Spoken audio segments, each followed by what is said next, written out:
अस्सलाम वालेकुम, मैं हूं शाहजेब खानजादा। पंजाब हुकूमत की सिफारिश पर वफाकी हुकूमत ने आज तहरीक लब्बैक पर पाबंदी लगाने की मंजूरी दे दी है और ज़ाब्ते की कार्रवाई के लिए वजारत दाखिला को अहकाम जारी कर दिए हैं। TLP पर पाबंदी लगने के बाद उसे कलअदम जमात करार दे दिया जाएगा। TLP के दफातर सील कर दिए जाएंगे। उसके तमाम लिटरेचर, इश्तिहारात, बैनर्स, प्रिंटेड मवाद, इलेक्ट्रॉनिक और डिजिटल मवाद को जब्त कर लिया जाएगा। साथ ही मीडिया पर TLP की तशहीर और बयानात नशर करने पर पाबंदी होगी।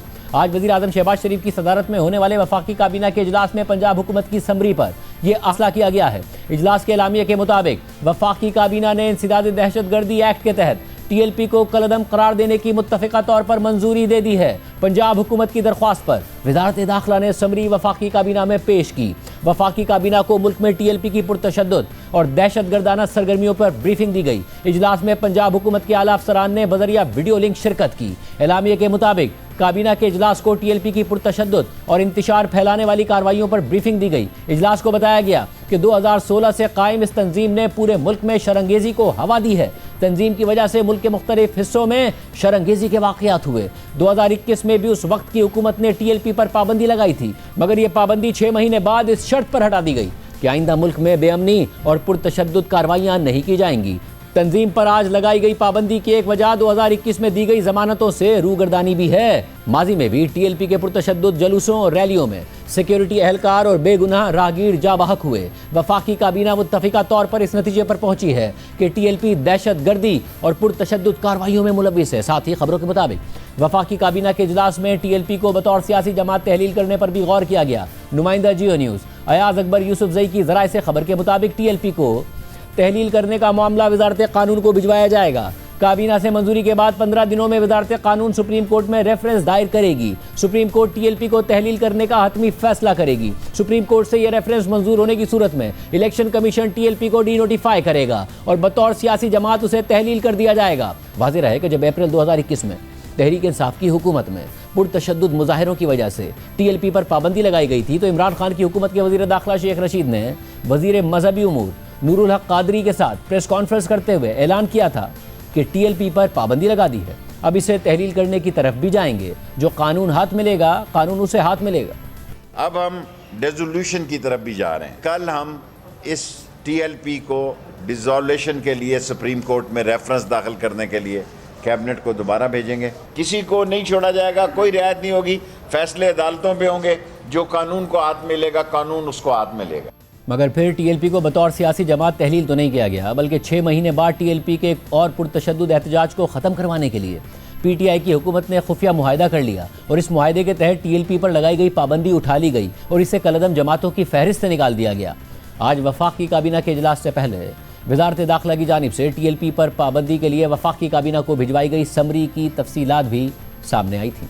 नुमाइंदा जियो न्यूज़ नौशीन यूसुफ की ज़राए से खबर के मुताबिक TLP पर पाबंदी इंसदाद दहशतगर्दी एक्ट के सेक्शन 11B1 के तहत तजवीज़ की गई थी और चार्जशीट में मौक़िफ़ इख्तियार किया गया था कि TLP फ़िरक़ा वाराना इंतहा पसंदी, अक़लियतों के ख़िलाफ़ तशद्दुद और नफ़रत अंगेज़ तकारीर में मुलव्विस है। साथ ही TLP हुजूम की शक्ल में तशद्दुद में मुलव्विस है। इस जमात ने निजी और सरकारी अमलाक को नुकसान पहुँचाया है और पाकिस्तान के बैनुल अक़वामी ताल्लुक़ात ख़राब करने का बाइस बनी है। TLP ने अमेरिका और फ्रांस को टारगेट किया, अमेरिका और फ्रांस के सफ़ीरों को हटाने के मुतालबे किए, इन ममालिक की मसनूआत पर पाबंदी लगाने जैसे मुतालबात किए। चार्जशीट के मुताबिक TLP हथियार साजी में मुलव्विस है और उसने मुहर्रम में शेखुपुरा और मियांवाली में फ़िरक़ा वाराना तशद्दुद किया, जिससे 5 अफराद जा बहक और 70 अफराद ज़ख्मी हुए। इसी तरह TLP के हालिया मुजाहिरों में 1 पुलिस एहलकार शहीद हुआ, 47 पुलिस एहलकार ज़ख्मी भी हुए, 22 पुलिस एहलकार उम्र भर के लिए माजूर हो गए। ज़राए के मुताबिक पंजाब हुकूमत की जानिब से एक हफ्ता पहले भेजे गए TLP पर पाबंदी के रेफरेंस पर वज़ारत दाखिला ने कानूनी पहलुओं का जायज़ा लेकर फैसला किया। वज़ारत दाखिला की सिफारिशात में TLP की तरफ से पहुँचाए गए नुकसानात की रिपोर्ट शामिल की गई है। इसके अलावा मुरीद के वाक़े के बाद से पंजाब में TLP पर क्रैकडाउन जारी है। हज़ारों कारकुनों को गिरफ्तार किया जा चुका है, मगर TLP के अमीर साद रिजवी और उनके भाई अनस रिजवी का कुछ पता नहीं चल रहा है। पंजाब पुलिस दावे तो कर रही है, मगर उनकी गिरफ्तारी अमल में नहीं ला सकी है। TLP के हवाले से आज प्रेस कॉन्फ्रेंस करते हुए वज़ीर इत्तलात पंजाब उस्मा बुखारी ने कहा कि दोनों भाइयों को जल्द गिरफ्तार कर लेंगे। रियासत की नाकामी नहीं है कि आज 11 दिन हो चुके हैं, मुझे 2 बरादर मदद है वो गिरफ्तार नहीं हो सके? गिरफ्तारी बहुत जल्द, मैंने जैसे कहा कि हो जाएगी। देखिए, इंसानी जानों का नुकसान किए बगैर गिरफ्तारी करनी है। अगर कोई इंसानी जानों को ढाल बनाकर कोई कहीं पर मौजूद हो तो पंजाब हुकूमत हो या कोई भी हुकूमत हो, उसको कम से कम जो है नुकसान के ऊपर अपना टारगेट अचीव करना होता है और इंशाअल्लाह ताला हम उसी की तरफ जा रहे हैं। हुमा बुखारी ने मजीद कहा कि टीएलपी को फंडिंग करने वालों की भी लिस्टें बन गई हैं और कुछ अफराद को गिरफ्तार भी कर लिया। ये कोई किसी हुकूमत का किसी जमात के खिलाफ केस नहीं है, ये पाकिस्तान के मुहज़्ज़ब मुस्लिम और बाशऊर शहरियों का केस है, उस माइंडसेट के खिलाफ, उस इंतहा पसंद लोगों के खिलाफ जो इस मुल्क में गोली के ज़ोर पर, बंदूक के ज़ोर पर या जो उसने कह दिया है उसको मज़हब मान लिया जाए उसके ज़ोर के ऊपर जो है जो अपनी बात मनवाते हैं या मनवाने की कोशिश करते हैं। टीएलपी वाला इशू है, इसके ऊपर तो बात करने से भी लोग डरते थे, इसके ऊपर एक्शन लेना तो बहुत ही दूर की बात है।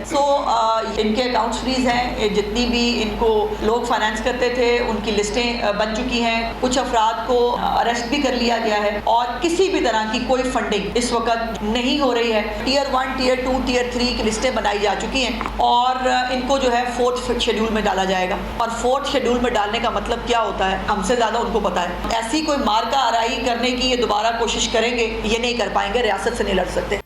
और अब वफाकी हुकूमत ने टीएलपी पर पाबंदी लगाने की मंजूरी दे दी है। इस मामले पर बात करेंगे वफाकी वज़ीर मुमलिकत बराए दाखिला सेनेटर तलाल चौधरी से, मगर उनसे पहले टीएलपी की पुरतशद्दुद तारीख के हवाले से, उन पर होने वाले केसेस के हवाले से और फिर केसेस के बाद कन्विक्शन का क्या रेशो रहा, इस हवाले से बात करते हैं नुमाइंदा खुसूसी जियो न्यूज़ एजाज सैयद से। एजाज, बहुत शुक्रिया।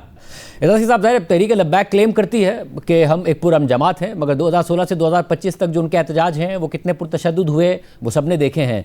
ये बताइएगा कि मुकदमात कितने हुए जो आपने तफसीली तहकीक की है और उन फिर मुकदमात का अंजाम क्या हुआ 2016 से लेकर आज तक 2025 तक? शाहजेब, ये बड़े ही दिलचस्प स्टडी है और डाटा जो मैंने लिया है वो पंजाब गवर्नमेंट का है। गवर्नमेंट पंजाब का मतलब पंजाब पुलिस ने जितने भी मुकदमात दर्ज किए हैं साल 2016 से अभी तक, और आप सुनकर हैरान होंगे कि जिस साल ये जमात वजूद में आई तो 2016 में एक दहशतगर्दी का मुकदमा पूरे साल में दर्ज हुआ, अगले साल 8 मुकदमात, यानी कि 2017 में 8 और फिर रेशो बढ़ता जाता है। 1-2 साल बीच में है जिनके ऊपर दहशतगर्दी का मुकदमा इनके ऊपर कोई दर्ज नहीं हुआ, लेकिन मजमूई तौर पे 329 दहशतगर्दी के मुकदमात, सिर्फ दहशतगर्दी के मुकदमात दर्ज हुए, जिनमें 1,32,000 से जायद इनके अफराद के खिलाफ ट्रायल किया गया। और अंजाम की बात करते हैं तो आप सुन के हैरान होंगे कि 1,32,000 अफराद के खिलाफ ये जो ट्रायल हुआ 329 दहशतगर्दी के मुकदमात में, सिर्फ 34 अफराद को कन्विक्ट किया जा सका, सिर्फ 1,32,000 में से। और आप ये भी जान के हैरान होंगे कि जिन पुलिस अफसरान के दौर में इनके खिलाफ कार्रवाइयां हुई, इनके खिलाफ मुकदमे हुए, साबिक आईजीज, उनके खिलाफ भी इन्होंने उल्टा मुकदमात दर्ज करवा रखे हैं। साबिक आईजीज हैं 3 के करीब, उनके खिलाफ इन्होंने मुकदमात दर्ज कराए। एसएसपी लेवल के मुतअद्दिद अफसरान हैं जिनके खिलाफ इन्होंने उल्टा अदालतों में जाके मुकदमात करवाए। जो दूसरे मुकदमात हैं इनके, यानी कि दहशतगर्दी के मुकदमात के अलावा 16 MPO के तहत, कार्य सरकार में मुदाखलत के तहत, तोड़ फोड़ के तहत, वो है 525। और इन 525 में इनके खिलाफ, यानी कि साल 2016 से लेकर आज 2025 तक, तो 525 मुकदमात में पंजाब के अंदर सिर्फ इनके 39,000 जो मुल्जमान थे उनके खिलाफ कार्रवाई की गई। और इन मुकदमात में सिर्फ 296 के करीब इनके अफराद हैं जिनको कन्विक्शन हुई, सजा हुई। तो conviction rate in terms of cases बहुत कम रहा। मुल्जमान की तादाद ज्यादा है, केसेस की तादाद ज्यादा है, लेकिन कन्विक्शन रेट बहुत कम है। और इसकी वजह यही कि रियासत बार बार कभी मुआहदा कर लेती थी, घुटने टेक देती थी, फैसला करती थी, वापस ले लेती थी, क्या वजूहात बनी? ज्यादातर इसकी वजह यह बनी कि रियासत ने हमेशा जब भी तहरीक लब्बैक एहतजाज लेकर आई तो उनके एहतजाज में 2-3 मुतालबे कामन थे। अभी भी जो मुरीदके में मुतालबात हुए थे इनकी तरफ से, जो शफीक अमीनी ने, जो इनकी शुरा के रुकन हैं, उन्होंने लाहौर सेक्रेटेरिएट में चीफ सेक्रेटरी पंजाब और पंजाब के आईजी ताहिर अशरफी, सलमान रफीक, इन तमाम की मौजूदगी में जो दिए थे वो क्या थे? वो यही थे कि उनके सारे असीरान को, यानी कि तमाम गिरफ्तार शुदगान को रिहा किया जाए, उन पर मुकदमात ख़त्म किए जाएं और साथ ही साथ जो उनके घर से कोई पैसे बरामद हुए थे या कोई सोना बरामद हुआ था तो ये भी कहा गया था कि उसको भी वापस किया जाए। तो ये एक कंसिस्टेंट इनकी पॉलिसी रही है कि जब भी आते हैं गवर्नमेंट को, जो भी सिविलियन गवर्नमेंट बैठी होती है उसको बैकफुट पे ले जाते हैं और उनसे मुतालबा अपना बनवाते हैं कि तमाम मुकदमात खत्म हो और उनके तमाम असीरान को रिहा किया जाए। बहुत शुक्रिया एजाज से ये तफसीलात बता रहे थे। इस वक्त हमारे साथ मौजूद हैं वज़ीर मुमलिकत बराए दाखिला तलाल चौधरी साहब। तलाल साहब बहुत शुक्रिया हमें ज्वाइन करने के लिए। तलाल साहब, आज हुकूमत ने बैन करने का फैसला किया है तहरीक लब्बैक को, मगर हम अप्रैल 2021 में इसी प्रोसेस से और यहाँ तक के प्रोसेस तक गुजर चुके हैं और उस ज़माने में वज़ीर दाखिला शेख रशीद ने वज़ीर मज़हबी उमूर नूरुल हक़ क़ादरी के साथ प्रेस कॉन्फ्रेंस की थी इमरान खान साहब के दौर में और कहा था कि TLP पर हमने पाबंदी लगा दी है, अब इसे तहलील करने की तरफ भी जाएंगे, जो कानून हाथ में लेगा कानून उसे हाथ में लेगा। बड़े बड़े दावे किए और फिर कुछ माह बाद ये पाबंदी हटा दी गई और हमने देखा कि हम वहीं आज दोबारा उसी स्टेज पर खड़े हैं। इससे आगे बढ़ेंगे आप या इसी स्टेज तक रुकेंगे आप और फिर वही हिस्ट्री रिपीट होगी? बिस्मिल्लाहिर्रहमानिर्रहीम। देखिए, फ़ैसले जो हैं वो सोच समझ के करने चाहिए और फ़ैसले करने के बाद फिर उस पर अमल दरामद करना चाहिए। ये फ़ैसला जो किया गया है इसका आगाज़ बिल्कुल जिस दौर से आप बात कर रहे हैं वहीं से हुआ है। 2021 में इन पर पाबंदी लगी, उसके 6 माह बाद इस पाबंदी को उसी हुकूमत ने कुछ गारंटीज़ पे ख़त्म कर दिया। जो गारंटीज़ थी वो उनके जो अमीर थे उन्होंने लिख कर हुकूमत पंजाब को दी कि वो आइंदा उसको वायलेट नहीं करेंगे और आइंदा कानून की पाबंदी करेंगे और आइंदा इस तरह की कोई जो बाकी गारंटीज़ के साथ अपना बयान हल्फी दिए कि ऐसा कुछ नहीं होगा और उसके बाद फिर उनसे पाबंदी हटा दी गई। दोबारा वो तमाम जो उन्होंने गारंटीज़ दी थी, जो यकीन दहानियाँ कराई थी, जो बयान हल्फी दिए थे, वो वायलेट किए गए हैं और ना सिर्फ वो बल्कि उससे भी आगे ज़्यादा एक इंतहा पसंदाना जमात की तरह उन्होंने बिहेव किया है। तो पंजाब हुकूमत ने बहुत सारे आप हैरान कुन यानी कि जो फैक्ट्स भेजे हैं और उसके अलावा क्योंकि जब इंसान बयान हल्फी दे, गारंटीज़ दे और उसके बाद फिर उस पर अमल ना करे तो यकीनन फिर हुकूमत के पास कोई और ऑप्शन नहीं था उन रिपोर्ट्स की रोशनी में कि उनको काला दम करार दे दिया जाए। अब कलादम हो गई, अब ज़ाहिर कलादम होने के बाद भी क्योंकि वो इलेक्शन कमीशन में रजिस्टर्ड है तो इलेक्शन लड़ रही हो तो इस प्रोसेस को भी अब आगे बढ़ाया जाएगा, मामला सुप्रीम कोर्ट तक जाए और ये जमात तहलील हो?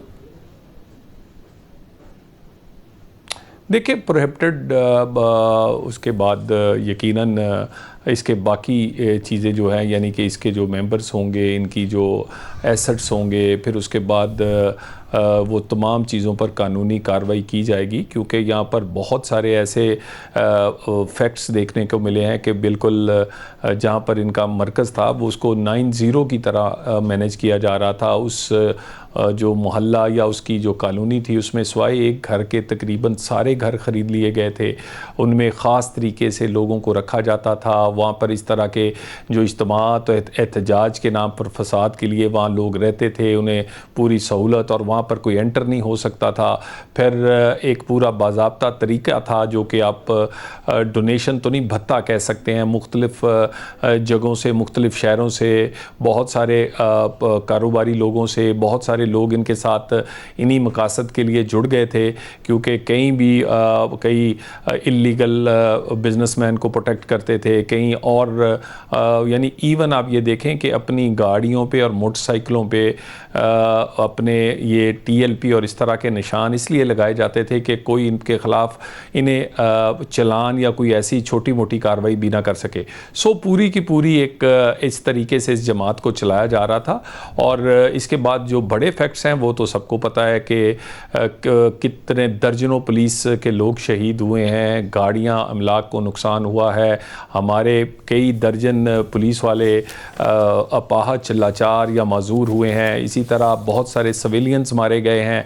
फिर जो फ़िरका वारियत के मामले पे मुहर्रम में 2 शहरों में शेखुपुरा और इसी तरह बखर में वहाँ पर इन्होंने लड़ाई झगड़ा करके सिविलियंस को और पुलिस वालों को शहीद किया।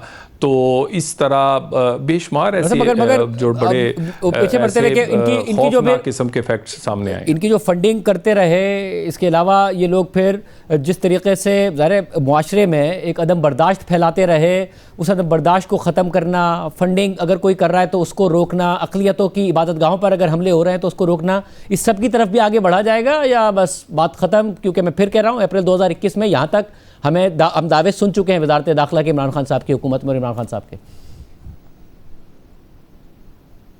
लेकिन अब अल्हम्दुलिल्लाह देखिए इस हुकूमत के जो फ़ैसले हैं उसके पीछे जो अदारे हैं वो दीवार की तरह खड़े हैं, और इस हुकूमत की कामयाबी की वजह भी यही है। वो फ़ॉरेन पॉलिसी हो, वो इंटरनल सिक्योरिटी पॉलिसी हो, वो पाकिस्तान की इकॉनमी हो, वो पाकिस्तान की इज़्ज़त में इजाफ़ा हो, वो इंडिया पाकिस्तान की जंग से लेके पाकिस्तान की इकॉनमी तक और इंटरनल सिक्योरिटी पॉलिसी तक एक एक चीज़ पे अदारों की मुशावरत और इनपुट और उनका जो सिविलियन हुकूमत के फ़ैसलों के साथ खड़े होना है। तो ये चीज़ें आगे बढ़ेंगी क्योंकि बड़े सॉलिड फैक्ट्स जो हैं वो पंजाब हुकूमत ने और इसी तरह वफाक हमने इंटीरियर मिनिस्ट्री ने तमाम सूबों से इनके कंडक्ट जो है पिछले 10 साल का उसके बारे में रिपोर्ट्स लिए हैं कि कितना तशद्दुद किया है, कहाँ पर इन्होंने अक़लियतों को निशाना बनाया, कहाँ पर इन्होंने फ़िरका वारियत के हवाले से कोई मामलात किए हैं और तशद्दुद का रास्ता अपनाया है। तो वो बहुत फैक्ट्स जो हैं वो हमें मिले हैं, और उसके बाद पंजाब हुकूमत का जो रेफरेंस था और ख़ुसूसन जो गारंटीज़ इन्होंने 2021 में दी थी कि आइंदा हम ये नहीं करेंगे, और बयान हल्फी दिए थे इनके अमीर की तरफ से, वो वायलेट करना और सब कुछ बाकी चीज़ें जो सामने आई हैं, अब तो आगे बढ़ा जाएगा, पीछे नहीं हटा जाएगा। और इसके लिए ये एक बड़ा एक फ़ैसला जो है ये आगे बढ़ने के लिए किया गया। पाकिस्तान मुकम्मल नहीं हो सकता किसी भी ऐसी इंतहा पसंदाना, वो मजहबी जनूनियत हो या किसी और किस्म की जनूनियत के, और उनका कोई राइट नहीं है कि उनको सियासी हकूक़ दिए जा सकें जो लोग तशद्दुद का रास्ता अपनाते हों। जो दो भाई हैं साद रिजवी और अनस रिजवी, वो अभी तक लापता हैं, अभी तक पुलिस उनका सुराग नहीं लगा पाई है। गुज़िश्ता जब तहरीक इंसाफ ने इन पर पाबंदी लगाई थी उस वक्त वो अरेस्टेड थे, नतीजा ये निकला कि उनकी रिहाई भी हुई, मुआहदा भी हुआ, पाबंदी भी ख़त्म हुई। अब क्या उन्हें गिरफ़्तार करके कानून के कटहरे में लाया जाएगा, कानूनी तरीक़े से आगे बढ़ा जाएगा, या क्या होगा?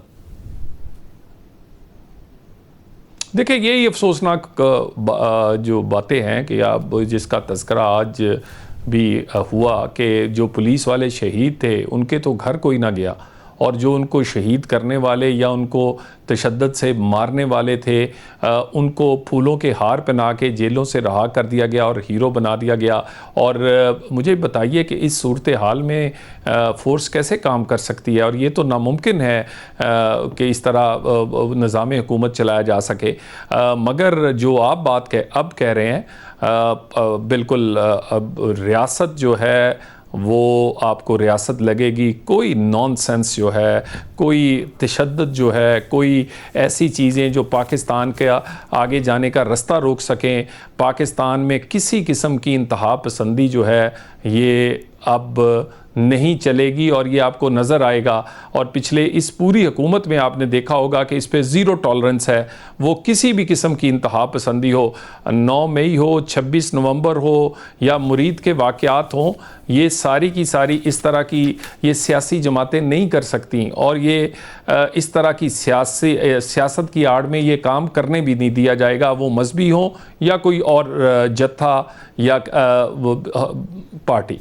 साहब मुझे आखिर में ये भी बताइएगा कि आप लोगों से जब कहा जाता है कि जी आप क्यों नहीं मिलने देते, आप कहते हैं जी SOPs की पासदारी हो रही है, जो भी थाना है या जो भी अडियाला का अमला है वो मुकम्मल कानून के मुताबिक चल रहा है, अदालत चले जाएं। अगर कानून की खिलाफ वर्जी हो रही है अदालत चले गए। वो वज़ीर आला खैबर पख्तूनख्वा आज अदालत ने कहा कि जी मुलाकात करवाई जाए और मुलाकात होनी चाहिए, मगर उसके बावजूद मुलाकात नहीं कराई गई, जिसकी वजह से नए वज़ीर आला को सड़क पर धरना देना पड़ा। 20-25 मिनट सड़क पर बैठे वो, फिर उन्हें कहना पड़ा कि हाई कोर्ट के जजेस अगर अपने अहकामात पर अमल करवाने में बेबस हैं तो फिर अदालतों को ताले लगा देने चाहिए। आपने अदालत की भी नहीं मानी। देखिए ये एक ड्रामेबाजी है जो कि ये जानबूझ के करते हैं, और इन्होंने इसी तरह का वज़ीर आला इसलिए लगाया है कि वो स्वाय इस तरह के काम, वो जो अपना कौमी फ़र्ज़ है या ज़िम्मेदारी ना निभाए। मुझे ये बताइए कि ये धरना जो है ये दहशतगर्दी मिटाने के लिए या जो ड्रामेबाजी कैसे है? ड्रामेबाजी कैसे है? क्या वहां पर जो सुप्रिंटेंडेंट है उन्होंने खोल दिए थे दरवाजे के, आए मिलने इमरान खान साहब से, मगर ये धरना देके बैठ गए? मैं उसी पे आता हूं। देखिए मैं उसी पे आता हूँ ना। पाकिस्तान की तारीख का ये वो VIP कैदी है जिसके लिए बेहतरीन सहूलतें पाकिस्तान की तारीख में हैं, जिस पे अपने कोक, अपनी एक्सरसाइज मशीनें, अपने डॉक्टर और सबसे ज़्यादा मुलाकातें अगर किसी कैदी की हुई हैं पाकिस्तान की तारीख में, फैमिली, लॉयर्स, सियासी, डॉक्टर्स और बल्कि बैरून मुल्क से आने वाले वफद तक हर चीज़ इनसे मिलते हैं। और इसके बावजूद ये अदालत में है। अगर अदालती हुक्म वायलेट हुआ होगा तो यकीनन तौहीन अदालत क्या मजाल है सुबर्न जेल की कि वो उसके आगे खड़ा हो सके। और इतनी मुलाकातों में एक और मुलाकात हो जाती है तो उससे क्या फ़र्क पड़ता है? अदालती अहकामात वायलेट हो रहे हैं, अदालत का वो बार बार दरवाज़ा खटखटा रहे हैं। नवाज शरीफ साहब की भी मुतादिद मुलाकातें हुआ करती थी जब वो जेल में थे, और वो मिलते थे, अपने पार्टी के रहनुमाओं से मिलते थे, उन्हें मशवरे देते थे, मगर आप नहीं मिलने दे रहे हैं, हालांकि अदालती हुक्म है। तो मजाल तो नजर आ रही है। मैं उन लोगों में से हूं जो कि मियां नवाज शरीफ को और बाकी जो हमारे लीडरान थे उनसे रेगुलर मिलने जाता था। और ये पहले ज़रूर इन्होंने 6 माह मिलने दिया था, उसके बाद मुकम्मल पाबंदी लगा दी थी। सिर्फ कहा गया था कि फैमिली के, वो भी चीदा चंद एक करीबी फैमिली के 4 से 5 लोगों को मिलने देते थे, किसी 1 से 2 वकला को मिलने देते थे। उसके अलावा पार्टी रहनुमाओं की मुलाकातें बंद कर दी गई थी, खाना आना बंद कर दिया गया था, बहुत कुछ किया गया था। हम ये नहीं रोना चाहते। मैं आपको मुलाकातों की डिटेल दे देता हूँ, आप कंपैरिजन कर लें। मियां नवाज शरीफ की आधी मुलाकातें भी नहीं हुई जितनी मुलाकातें इतने ही दिनों में बानी PTI की हुई हैं। और तो इतनी 2 साल से जेल में, मगर की मुलाकातें, देखिए किसकी कितनी मुलाकातें हुई, उससे ज्यादा अहमियत तो अब इस बात की हो गई है ना कि अदालत ने आज हुक्म दिया था, उसके बावजूद मुलाकात नहीं कराई गई। अब तो अहमियत इस बात की हो गई है ना। देखिए मैं तो कह रहा हूँ, देखिए ना, अदालत का हुक्म हर सूरत मानना पड़ेगा। और अगर कहीं अदालत का हुक्म नहीं माना गया तो तौहीन अदालत तो कोई भी बर्दाश्त नहीं कर सकता। और यकीनन कल भी अदालत खुलेगी अगर ये इस तरह का कोई मामला हुआ है। लेकिन मुझे ये बताइए कि एक मुलाकात ना होने से आप कहें कि पूरे KP के 4.5 करोड़ लोगों की जो ज़िंदगी के मामला तो उसके फैसले रोक दिए जाए? यानी मुझे ये बताइए कि जिस दिन से आए हैं कोई एक जिक्र हुआ हो सेहत का, तालीम का, दहशतगर्दी के ख़िलाफ़ लड़ने का, या कोई अज़म दोहराया हो कि मैंने KP के लिए फ़लाँ कुछ करना है? सिर्फ यही मेरा बानी और मैं ऐसे, और मेरा मतलब है कि इससे बाहर निकलना चाहिए। क्या KP का निज़ाम हुकूमत रोक दिया जाएगा एक मुलाकात ना होने पे? और मुलाकात ने क्या करना है? बहुत सारे फैसले तो आपकी पार्टी, पार्लिमानी पार्टी, बाकी सारी पार्टी ने नहीं करने, या वो सारे फैसले जो हैं वो किसी एक फर्द ने करने हैं। और वो तो मेरा ख्याल है कि ये बड़ी बचगाना और एक ऐसा काम है जो कि जानबूझ के किया गया है। और इस तरह का वज़ीर आला लगाकर ये जो कोशिश कर रहे हैं ये गलत फहमी में है। निज़ाम हुकूमत भी चलेगा और हर वो चीज़ चलेगी जो KP और पाकिस्तान के लिए ज़रूरी है। हाँ, जो रुकेगा वो कुछ भी आप नहीं मिलने देंगे। बस ये अदालती हुक्म कुछ भी हो, अदालती अहकामात कुछ भी हो, मैंने ये नहीं कहा। मैंने तो 3 दफ़ा कहा अदालती हुक्म के बिल्कुल हम उसके सामने सरनगू हैं। वो कैसे हो सकता ना मिलने दे? अदालत कल भी खुलेगी। अगर कुछ ऐसा हुआ तो वो अदालत, मगर एक बहाना क्यों बना रहे हैं? नहीं, बिल्कुल ऐसी कभी नहीं मुमकिन। ये बहाना बनाकर, सिर्फ ये बहाना है। मुझे ये बताइए कैसे, मुझे बताइए कि क्या सुप्रीटेंडेंट ने आज दरवाजे खोल दिए थे? जिंदगी, मुझे ये बताइए। इमरान खान साहब से जाके मिल लो, मगर ये बैठ गए बाहर। मैं धरना दे रहा हूं, मैं ये है। देखिए मेरी बात नहीं शाहजेब, मेरी बात सुने। क्या वज़ीर आला ने हलफ उठाया है कि वो जब उस हलफ में कहा है कि उसकी मुलाकात नहीं होगी तो वो 4.5 करोड़ लोगों की जो ज़िंदगी के फैसले वो नहीं करेगा, वो उसके लिए अपना जिम्मेदारी पूरी नहीं करेगा? क्या मुलाकात होने पर सब कुछ है? क्या बात करते हैं? यानी आपने बाकी फ़र्ज़ क्यों नहीं निभा रहे? वहाँ दहशतगर्दी है, वहाँ एक सेहत तालीम के लिए लोग रो रहे हैं, लोग दवाई के लिए रो रहे हैं। 13 साल से आपकी हुकूमत है, आपने यही नाटक रचाकर ये बयानिए को आप परफॉर्मेंस पे आने नहीं देते ताकि आपकी परफॉर्मेंस कोई पूछे ना पूछे आपने किया क्या केपी के लिए। बस इसी तरह के ड्रामे करते रहें, मेरा बानी मेरी मुलाकात। बहुत शुक्रिया ताजुल साहब की गुफ्तगू आपने सुनी। हमने तरीके इंसाफ के रहनुमा प्रोग्राम में आने की दावत दी मगर वो नहीं आए। प्रोग्राम क्या में जिक्र हो जाए, अमेरिकी सदर ट्रंप के लिए यूक्रेन और रूस की जंग का खात्मा एक बड़ा चैलेंज बन चुका है।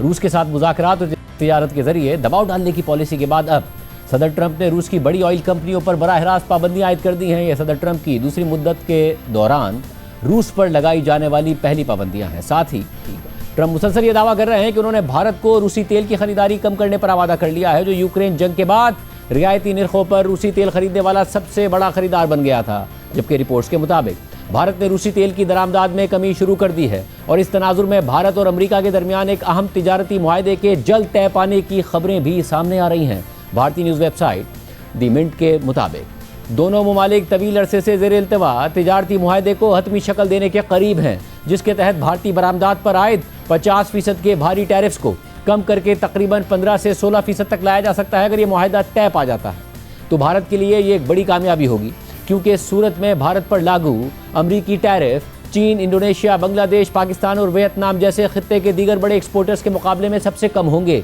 इसी दौरान यूरोपीय यूनियन ने भी रूस पर नई पाबंदियों का एक और पैकेज मंजूर कर लिया है, जिसमें रूसी एलएनजी की इंपोर्ट पर पाबंदी भी शामिल है। इस सारी सूरत हाल में रूसी तेल की ज़्यादा सप्लाई होने की वजह से आलमी मार्केट में कम होती हुई तेल की कीमतें अब दोबारा बढ़ रही हैं और आज ब्रेंट ऑयल की कीमतें 5.5% इजाफे के साथ एक बार फिर $65 फी बैरल से तजावुज़ कर गई हैं। कल अमरीकी महकमा खजाना की जानिब से दो सबसे बड़ी रूसी ऑयल कंपनियों पर पाबंदियां आयद करने के बाद अमरीकी सदर ट्रंप ने सहाफ़ियों से गुफ्तगू करते हुए कहा कि ये बहुत ज़बरदस्त और बड़ी पाबंदियां हैं और हमें उम्मीद है कि ये पाबंदियां ज़्यादा अरसे तक बरकरार नहीं रहेंगी और हम उम्मीद करते हैं कि जंग का हल निकल आएगा। Today is a very big day in terms of what we're doing. Look, these are tremendous sanctions. These are very big. Those are against their two big oil companies. And we hope that they won't be on for long. We hope that the war will be settled. We just answered having to do with the various forms of missiles and everything else that we're looking at. But we don't think that's going to be necessary. We would like to see them just take the line that has been formed over quite a long period of time and go and let's, go home. We think it's ridiculous. And would like to have it end. They're massive sanctions, and sanctions on oil. The two biggest oil companies, among the biggest in the world, but they're Russian. They do a lot of oil. And hopefully it'll push, hopefully he'll become reasonable, and hopefully Zelensky will be reasonable too. It takes two to tango, as they say. इसके अलावा सदर Trump ने एक बार फिर कहा कि भारत आहिस्ता आहिस्ता रूसी तेल की खरीदारी कम कर रहा है और ये साल के आखिर तक ना होने के बराबर रह जाएगी। India, as you know, has told me they are stop. It's a process. You can't just stop it. But by the end of the year, they'll be down to almost nothing. That's a big thing. That was almost 40% of the oil. India, they've been great. Spoke to Prime Minister Modi yesterday. They've been absolutely great. इससे पहले अमरीकी महकमा खजाना ने रूसी कंपनियों पर पाबंदी आयद करने का एग्जीक्यूटिव ऑर्डर जारी किया था। इस हवाले से अमरीकी महकमा खजाना की जानिब से जारी प्रेस रिलीज के मुताबिक रूस की जानिब से यूक्रेन जंग को खत्म करने के अमल में कोई संजीदा कमिटमेंट ना दिखाने की वजह से अमरीकी महकमा खजाना के office of foreign assets control ने रूस पर मजीद पाबंदियां आयद कर दी हैं। इन पाबंदियों का मकसद रूस के एनर्जी सेक्टर पर दबाव बढ़ाना और रूसी हुकूमत की जंगी मशीन के लिए आमदनी हासिल करने की सलाहियत को कमज़ोर करना है और इससे रूस की कमज़ोर होती मईशत को हासिल सपोर्ट भी कमज़ोर होगी। अमेरिका यूक्रेन में जंग के पुरअमन हल की हिमायत जारी रखेगा और मुस्तकिल अमन का इन्हिसार मुकम्मल तौर पर इस बात पर है कि रूस कितनी नेक नियति से मुज़ाकरात के लिए तैयार है। अमरीकी महकमा खजाना अमन अमल की हिमायत के लिए अपने इख्तियारात का इस्तेमाल जारी रखेगा। प्रेस रिलीज में मज़ीद लिखा है कि ये कार्रवाई रूस की दो बड़ी तेल की कंपनियों को टारगेट करती है और रूस की रोजनेफ्ट ऑयल कंपनी और लुकोइल को अब बाज़ाब्ता तौर पर पाबंदियों की फहरिस्त में शामिल कर लिया गया है। रूसी कंपनियों पर अमेरिका की जानिब से पाबंदी आयद होने के बाद अब यह खबर भी सामने आ रही है कि भारतीय रिफाइनरीज ने रूसी तेल की इंपोर्ट्स में कमी शुरू कर दी है, जिनमें भारतीय वज़ीर आज़म नरेंद्र मोदी के दोस्त मुकेश अंबानी की कंपनी रिलायंस की रिफाइनरीज भी शामिल हैं। रॉयटर्स की रिपोर्ट के मुताबिक भारत की इंडस्ट्री से वाबस्ता ज़राए ने बताया है कि भारतीय रिफाइनरीज अमेरिका की जानिब से रूस की दो बड़ी तेल की कंपनियों पर आयद नई पाबंदियों पर अमल दरामद के लिए रूसी तेल की इंपोर्ट्स में बड़ी कमी करने जा रही है। ये तब्दीली ऐसे वक्त में सामने आई है कि जब भारत को अमेरिका की तरफ से 50% तक के भारी टैरिफ्स का सामना है, जिनमें से आधे रूसी तेल की खरीदारी के जवाब में लगाए गए हैं। भारत और अमेरिका एक मुमकिना तिजारती मुआहदे पर बातचीत भी कर रहे हैं, जिसके तहत अगर भारत रूस से तेल की इंपोर्ट्स कम कर देता है तो उसके टैरिफ्स को दीगर एशियाई ममालिक के बराबर लाया जा सकता है। 2022 में यूक्रेन पर रूसी हमले के बाद भारत रूसी तेल का सबसे बड़ा खरीदार बनकर सामने आया है, जो इस साल के पहले 9 माह में रोजाना तकरीबन 17 लाख बैरल्स रूसी तेल दरामद कर रहा था। अमरीकी पाबंदियां रूस की 2 बड़ी तेल पैदा करने वाली कंपनियों लुकोइल और रोजनेफ्ट पर लगी हैं। भारत में रूसी तेल की सबसे बड़ी खरीदार रिलायंस इंडस्ट्रीज अपनी रूसी तेल की दरामदात को कम करने या मुकम्मल तौर पर बंद करने का इरादा रखती है, जिसमें रोजनेफ्ट के साथ उसका बड़ा तवील मुद्दती मुआहदा भी शामिल है। रिलायंस के तर्जुमान ने एक सवाल के जवाब में कहा कि रूसी तेल की दरामदात में एडजस्टमेंट जारी है और रिलायंस भारतीय हुकूमत की हिदायत पर मुकम्मल तौर पर अमल करेगी। एक बाखबर जरिए के मुताबिक भारत की सरकारी रिफाइनरीज, जिनमें Indian oil corporation, Bharat petroleum corporation और हिंदुस्तान पेट्रोलियम कॉरपोरेशन शामिल हैं, वो भी अपनी रूसी तेल की तिजारती दस्तावेजात का जायजा ले रही हैं ताकि ये यकीनी बनाया जा सके कि अमरीकी पाबंदियों के बाद रोजनेफ्ट और लुकोइल से बराह रास्त कोई सप्लाई भारत ना आए। भारतीय रिफाइनरी के अहदेदार ने नाम जाहिर न करने की शर्त पर बताया कि रूसी तेल की ये कटौती बहुत बड़ी होगी, लेकिन हम तवक्को नहीं करते कि दरामदात फौरन सिफर पर आ जाएं, क्योंकि रूसी तेल की कुछ मिकदार दरमियानी कंपनियों के जरिए मार्केट में आती रहेगी। रिपोर्ट में मजीद लिखा है कि रूसी कंपनियों पर आयद की गई पाबंदियां ऐसे वक्त में सामने आई हैं जब सदर ट्रंप की रूसी सदर पुतिन से नाराजगी बढ़ रही है। आरबीसी कैपिटल की तजियाकार हेलिमा क्रॉफ्ट ने इस हवाले से एक नोट में लिखा है कि अगर ट्रंप इंतजामिया आज के बयानात पर वाकई अमल करती है तो हम तवक्को करते हैं कि वो रिफाइनरीज जो अमरीकी फाइनेंशियल मार्केट्स तक रसाई बरकरार रखना चाहती हैं, वो रूसी तेल की खरीदारी छोड़ देंगी। अमरीकी महकमा खजाना ने बुध को जारी बयान में कंपनियों को 21 नवंबर तक रूसी तेल कंपनियों के साथ अपना लेन देन खत्म करने की मोहलत दी है। एक भारतीय रिफाइनरी के एहलकार के मुताबिक सब कुछ बैंक्स पर मुनहसिर है। अगर बैंक अदायगियों की मंजूरी देते हैं तो हम तेल खरीदेंगे, वरना हमारी रूसी तेल की दरामदात सिफर हो जाएंगी। रिपोर्ट में मजीद लिखा है कि भारत के अरबपति मुकेश अंबानी की कंपनी रिलायंस, जो भारतीय रियासत गुजरात के शहर जमनागर में दुनिया के सबसे बड़ी रिफाइनरी कॉम्प्लेक्स को चलाती है, उसका रूस की बड़ी तेल कंपनी रोजनेफ्ट के साथ तवील मुद्दती मुआहदा है, जिसके तहत वो रोजाना तकरीबन 5 लाख बैरल्स खाम तेल खरीदती है और ये रिफाइनरी दरमियानी कंपनियों के जरिए भी रूसी तेल खरीदती है। ताजरों के मुताबिक हालिया दिनों में रिलायंस ने मशरिक वस्ता और ब्राज़ील से तेल के स्पॉट कार्गोज खरीदे हैं, जिन्हें जुज़वी तौर पर रूसी सप्लाई के मुतबादिल के तौर पर इस्तेमाल किया जा सकता है। मशरिक वस्ता के एक ताजिर ने बताया कि जुमेरात को रिलायंस कंपनी मार्केट में नई सप्लाई तलाश कर रही थी। ज़राए में से एक ने बताया कि अमरीकी इकदाम से पहले रिलायंस इस बात पर गौर कर रही थी कि वो अपनी 2 में से 1 रिफाइनरी के लिए रूसी तेल की दरामदात बंद कर दे, क्योंकि यूरोपीय यूनियन ने रूसी तेल से तैयार शुदा मसनूआत पर जनवरी से पाबंदी आयद करने का फैसला कर लिया है। भारतीय रिफाइनरी नयारा एनर्जी भी रूसी सरकारी कंपनी से तेल खरीदती है, जिसकी सबसे बड़ी शेयर होल्डर रूसी कंपनी रोजनेफ्ट है। तिजारती ज़राए के मुताबिक भारत की सरकारी रिफाइनरीज आमतौर पर रोजनेफ्ट और लुकोइल से बराह रास्त तेल नहीं खरीदती, बल्कि उनकी खरीदारी ज़्यादातर दरमियानी कंपनियों के जरिए होती है। प्रोग्राम में एक ब्रेक शामिल करते हैं, और आम खबर है उस पर तफसील से जानेंगे लेंगे ब्रेक के बाद।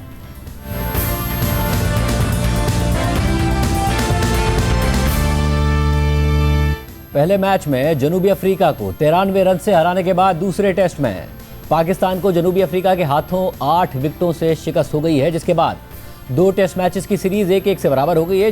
ये जनूबी अफ्रीका की पाकिस्तानी सरजमीन पर टेस्ट क्रिकेट में 18 साल बाद यानी 2007 के बाद पहली फतह है। पिंडी टेस्ट में आज खेल के चौथे दिन के आगाज से ही कौमी टीम मुश्किलात में घिरी रही और पहले सेशन में ही एक के बाद एक विकेट गिरना शुरू हो गई। आज खेल के आगाज में सबसे पहले बाबर आजम 50 रन बनाकर आउट हो गए, जिसके बाद थोड़ी देर में दीगर बैटर्स भी पवेलियन लौट गए और मोहम्मद रिजवान 18 रन बना सके। फिर सलमान अली आगर ने 28 और साजिद खान ने 13 रन बनाए, जबकि नोमान अली और शाहीन शाह अफरीदी 0 पर आउट हो गए।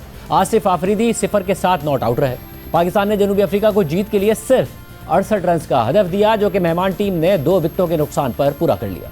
इससे पहले गुज़िश्ता रोज खेल के तीसरे दिन जनूबी अफ्रीका ने टेल एंडर्स की शानदार बैटिंग की बदौलत पाकिस्तान के खिलाफ पहली इनिंग्स में 71 रन की बढ़तरी हासिल करने के साथ साथ नया रिकॉर्ड भी कायम कर दिया था। पाकिस्तान की पहली इनिंग्स में बनाए गए 333 रन के जवाब में जनूबी अफ्रीका की 8 विकेटें 235 रन पर गिर गई थी, जिसके बाद जनूबी अफ्रीका की टीम के टेल एंडर्स ने शानदार बैटिंग का मुजाहरा किया और पाकिस्तान के खिलाफ 169 रन स्कोर करते हुए अपनी टीम की पोजीशन मुस्तहकम बना दी। पाकिस्तान ने 71 रन के खसारे के साथ अपनी दूसरी इनिंग्स का आगाज किया तो सिर्फ 16 की मजमूई स्कोर पर टॉप 3 बैटर्स पवेलियन लौट गए। इमाम उल हक 9, अब्दुल्ला शफीक 6 और कप्तान शान मसूद बगैर कोई रन बनाए आउट हो गए। बाबर आजम और सऊद शकील के दरमियान 44 रन की शराकत से पाकिस्तानी टीम कुछ संभली ही थी कि सऊद शकील 11 के इनफरादी स्कोर पर आउट हो गए। पाकिस्तान की पूरी टीम दूसरी इनिंग्स में सिर्फ 138 रन ही बना सकी और जनूबी अफ्रीका को जीत के लिए 68 रन का हदफ मिला। टेस्ट सीरीज बराबर होने के बाद अब जनूबी अफ्रीका के खिलाफ व्हाइट बॉल सीरीज के लिए कौमी स्क्वाड का ऐलान कर दिया गया है। T20 में बाबर आजम और नसीम शाह की वापसी हो गई है। टी20 स्क्वाड में सलमान अली आगा कप्तान, अब्दुल समद, अबरार अहमद, बाबर आजम, फ़हीम अशरफ, हसन नवाज, मोहम्मद वसीम जूनियर, मोहम्मद सलमान मिर्ज़ा, नसीम शाह, साजजादा फरहान, साइम अयूब, शाहीन शाह अफरीदी, उस्मान खान और उस्मान तारिक शामिल हैं, जबकि फ़खर जमान, हारिस रऊफ़ और सुफियान मुकीम को रिजर्व में रखा गया है। वनडे स्क्वाड में शाहीन शाह अफरीदी कप्तान, अबरार अहमद, बाबर आजम, फ़हीम अशरफ, फैसल अकरम, फ़खर जमान, हारिस रऊफ़, हसीबुल्ला, हसन नवाज, हुसैन तलत, मोहम्मद नवाज, मोहम्मद रिजवान, मोहम्मद वसीम जूनियर, नसीम शाह, साइम अयूब और सलमान अली आगा शामिल हैं। पाकिस्तान और जनूबी अफ्रीका के दरमियान टी20 सीरीज़ 28 अक्टूबर से 1 नवंबर तक खेली जाएगी, जबकि श्रीलंका और जिम्बाब्वे के साथ टी20 3 मुल्की सीरीज़ 17 से 29 नवंबर तक रावलपिंडी और लाहौर में खेली जाएगी, जिसमें यही स्क्वाड बरकरार रहेगा। पूरी सूरत पर बात करेंगे। हमारे साथ मौजूद हैं क्रिकेटर अहमद शहजाद, साबिक क्रिकेटर सिकंदर बख्त और सीनियर सहाफ़ी प्रोग्राम स्कोर के मेज़बान याह्या हुसैनी। आप तीनों का बहुत शुक्रिया। सिकू भाई, हम 5 आउट थे 316 पे, ऑल आउट हो गए 333 पर, और ये पिछले टेस्ट मैच में भी हुआ था मगर अब वो जीत गए थे। वो 235 पे 8 आउट थे और फिर 404 पर वो ऑल आउट हुए और उसके वहीं हम मैच हार गए। क्या एग्जैक्टली मसला क्या है हमारे साथ?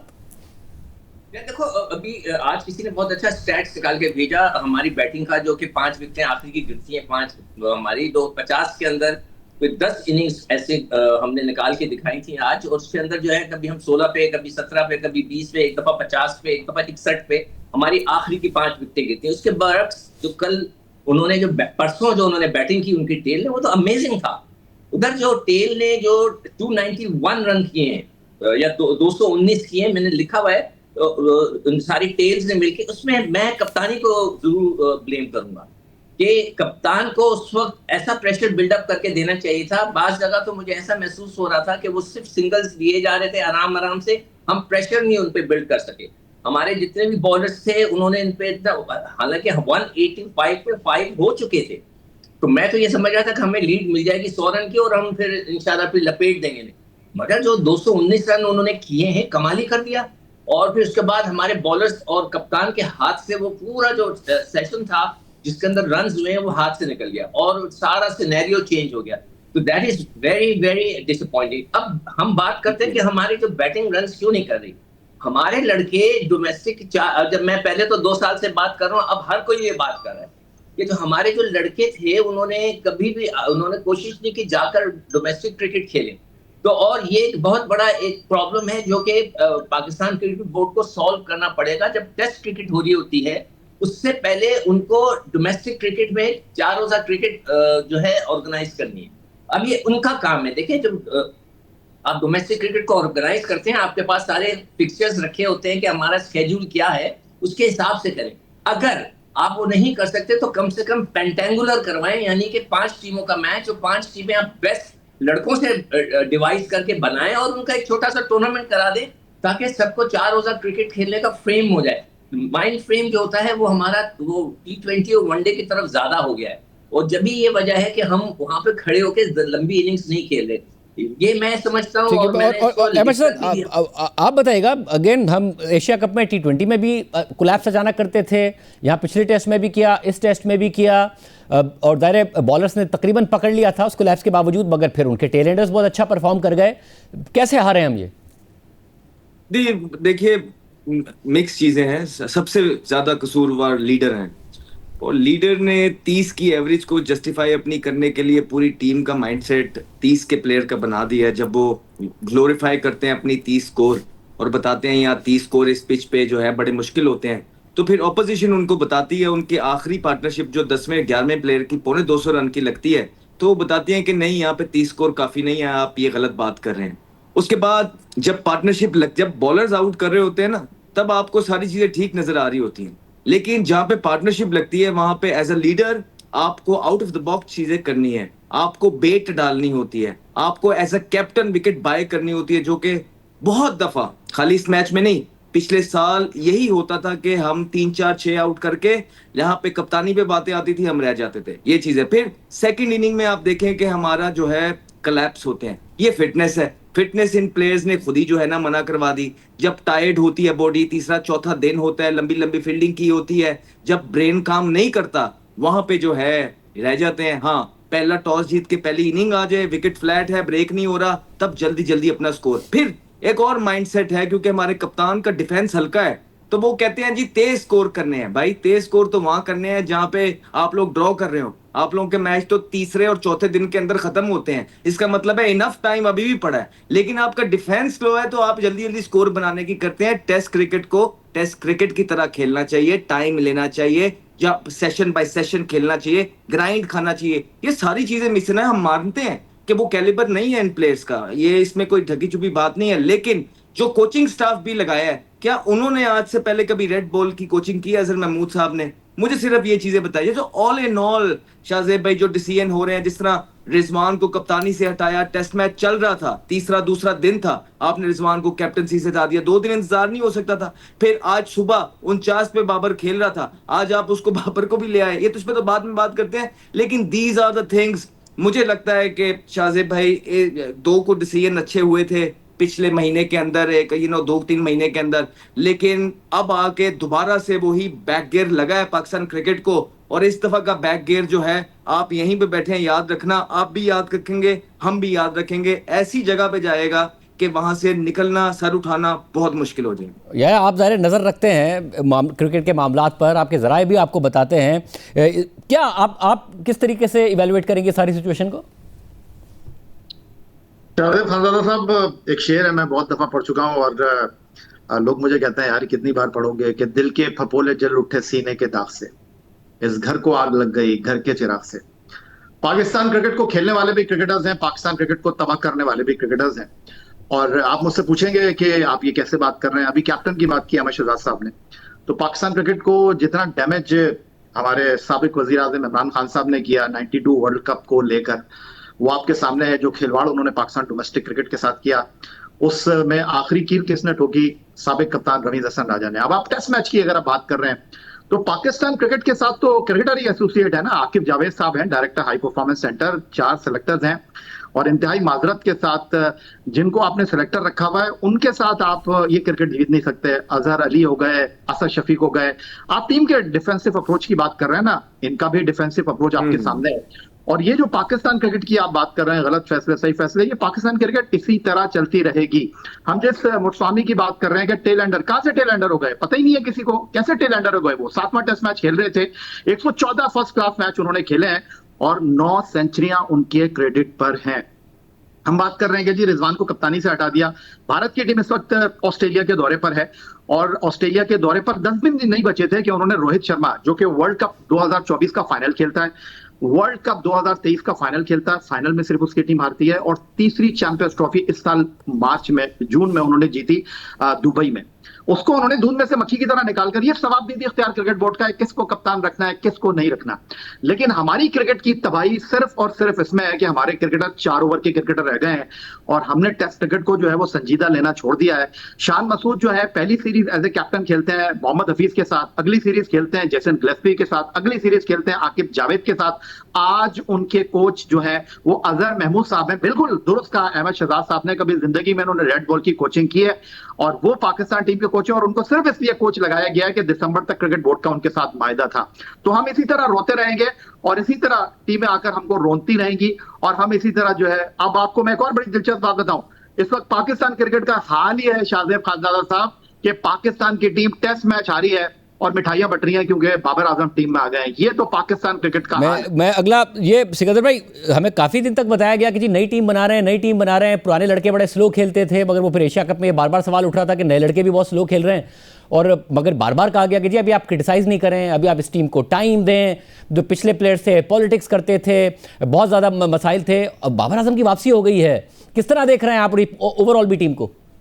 ये देखो, अभी जो टीम अनाउंस हुई है उसके सबसे मजे की चीज, अभी मैं जल्दी जल्दी डेटा निकाला था, मुझे नहीं पता एकदम T20 और वनडे के ऊपर आज आ जाएंगे हमारे। हम अभी ट्राई सीरीज खेले और एशिया कप खेले, उसमें 4 लड़के हमारे कोचिंग का। ये मैं तो माइक हेस्टन को भी बहुत ज्यादा ब्लेम करूंगा। भाई आपको देकर दिया गए थे 17 लड़के, आप यकीन करें 17 में से एक वसीम लड़का है जिसने एक मैच भी नहीं खेला ट्राई सीरीज का और एशिया कप का, and now he is back into the side. वो कैसे आ गया?